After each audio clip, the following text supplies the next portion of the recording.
Parents, do you want to get the most out of your teenagers? And teenagers, do you want to get the most out of yourself? Stay tuned.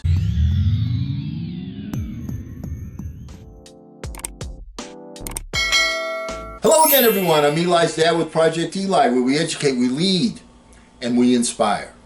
In our last two videos, we've been going over a TED Talk by a young man no older than a junior or senior in high school named Lawrence Lewars, L-E-W-A-R-S. Huge shout out.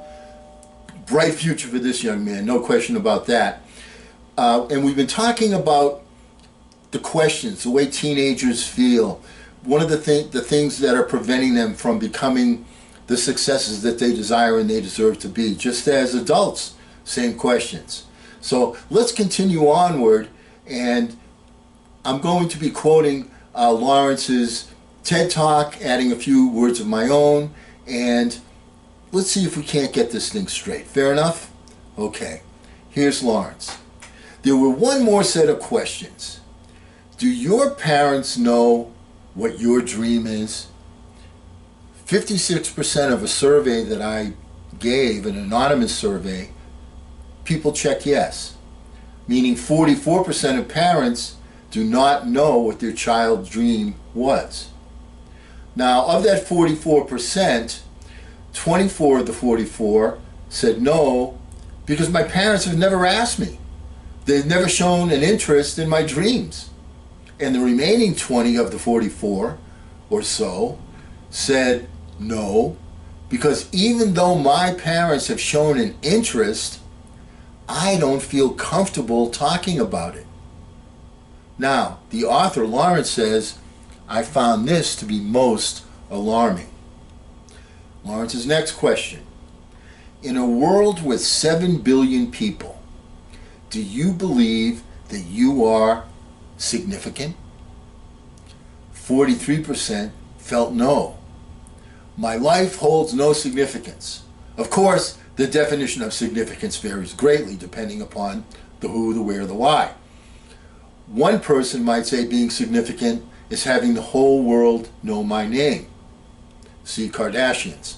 Another person might say that to be significant, you just need to be meaningful to 2 or 3 people. Once again, though, that definition does vary. But that is not the major point. What you need to take into account when you look at this is the people answering these questions, our kids, some as young as 14, starting their first year in high school, freshmen. When did we get to the point where 14-year-olds were giving up on their dreams and deciding that my life was not significant? We live in a world where it's not realistic to aim extremely high just to miss. That's considered failure. It's not smart to do that. I, for one, believe you don't fail when you aim high and you miss. You fail when you aim low and you hit. You fail your community, you fail your family, and you fail yourself, because from the young age of 14, when you have your whole life ahead of you, you come to the conclusion, and more damagingly, you make the decision that you're not going to reach your full potential. You're not going to achieve what you could have achieved. Now, we live in a world where instead of being that special 1 in a million, we sit back, we blend into the crowd of the other 7 billion. My idea is changing your mindset. What if we lived in a world where everyone believed that they could become significant? What if we lived in a world where we believed kids go to school because they want to go to school?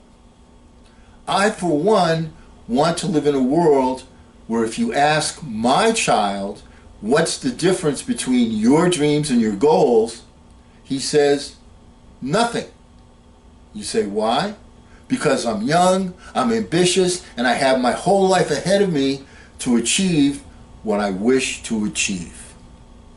These are the words of Lawrence, who's a junior or senior in high school. These are very, very wise words.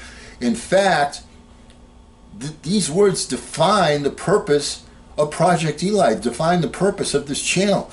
That has been my intention all along. If you want to be a 5%er, if you want to be an achiever, you've got to think like a 5%er. You can't think like the crowd thinks. That's why they're the crowd. The other thing is, life is to be lived. Most people just exist. They get on the treadmill. They start pursuing burning desires. They stop having burning desires. They stop having dreams.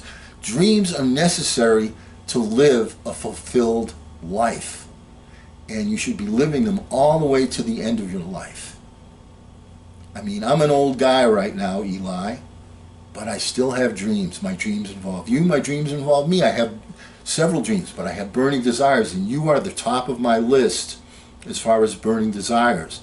What I want for you is for you to be an achiever, to make a difference in the world, to make a difference for yourself, so that you can see that you're not just one of 7 billion people. You're a special person, and you are. We all are. But it's the mindset of the 95% crowd that prevents us from achieving what we should be achieving. It all starts right here with the 6 inches in between your ears.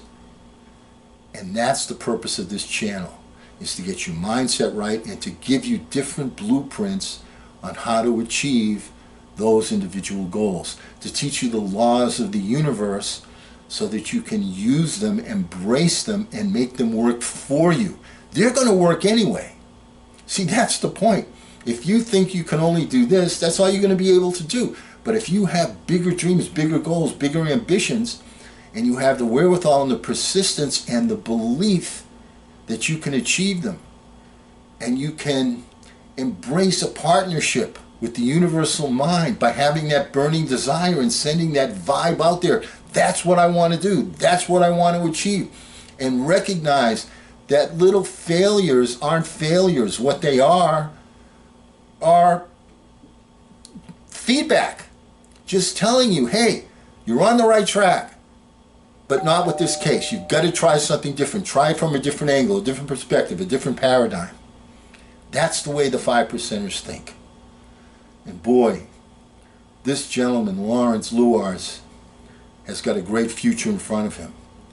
And the key thing, as always, is don't ration the passion. Fashion the passion. Eli, I'm your dad.